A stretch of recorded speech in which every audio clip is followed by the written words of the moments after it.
नमस्कार। चलिए आज बात करते हैं एक बहुत ही दिलचस्प और कह सकते हैं ज़रूरी मामले की।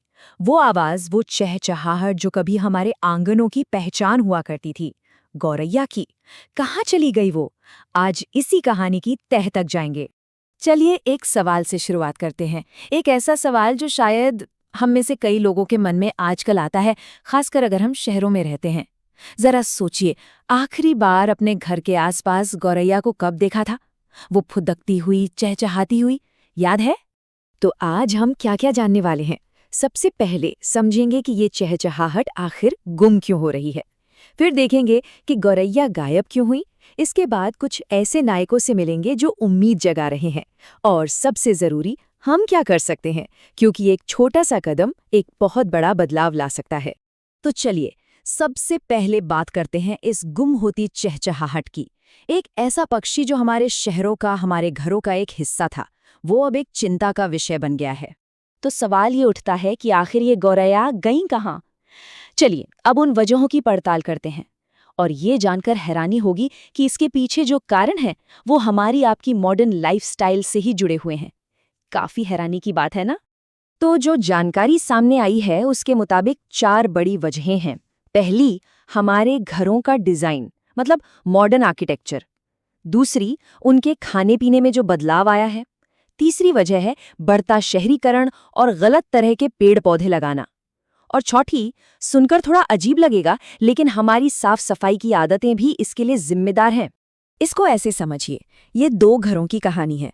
एक तरफ है हमारे पुराने घर, जहाँ रोशनदान होते थे, दीवारों में छोटी छोटी जगहें होती थीं, मतलब गौरैया के लिए घोंसला बनाने की परफेक्ट जगह। और दूसरी तरफ है आज के मॉडर्न घर, एकदम सील बंद, चिकनी दीवारें। अब बताइए, वो बेचारी अपना घर बनाए तो बनाए कहाँ? अच्छा, सिर्फ घर की ही बात नहीं है, उनका खाना पीना भी तो हमसे छिन गया। याद है वो जमाना जब आंगनों में अनाज, दालें, मिर्चें सुखाई जाती थीं? गौरैया को आसानी से दाना मिल जाता था, पर अब तो सब कुछ पैकेट में बंद आता है। तो उनकी जो नेचुरल फूड चेन थी, वो एक तरह से टूट ही गई है। लेकिन रुकिए, ये कहानी सिर्फ निराशा की नहीं है। हमेशा उम्मीद की एक किरण होती है, और इस कहानी में तो कई नायक हैं। चलिए अब मिलते हैं उन लोगों से जो इस खामोशी को फिर से चहचहाट में बदलने में लगे हुए हैं। तो सबसे पहले मिलिए राकेश खत्री से।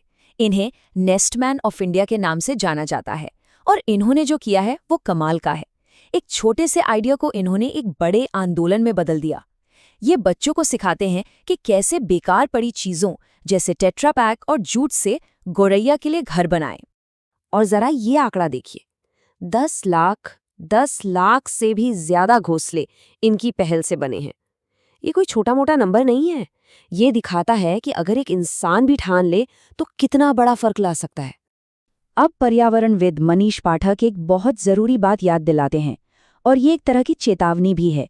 पता है एक बार चीन में क्या हुआ?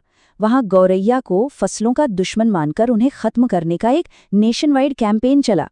और नतीजा ये हुआ कि कीड़े मकोड़ों की तादाद इतनी बढ़ गई कि देश में भयानक अकाल पड़ गया।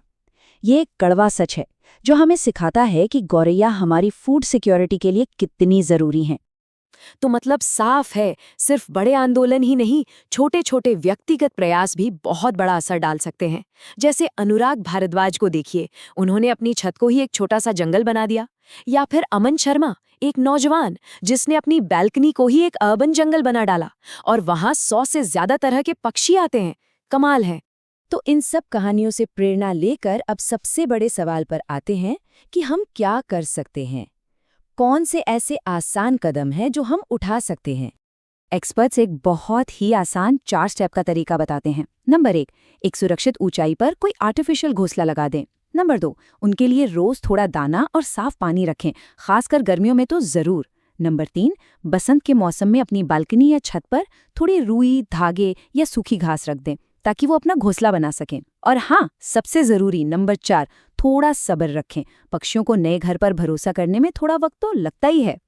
तो चलिए आखिर में इस पूरी बात के मतलब को समझते हैं कि ये एक छोटा सा कदम कैसे एक बहुत बड़ा बदलाव ला सकता है।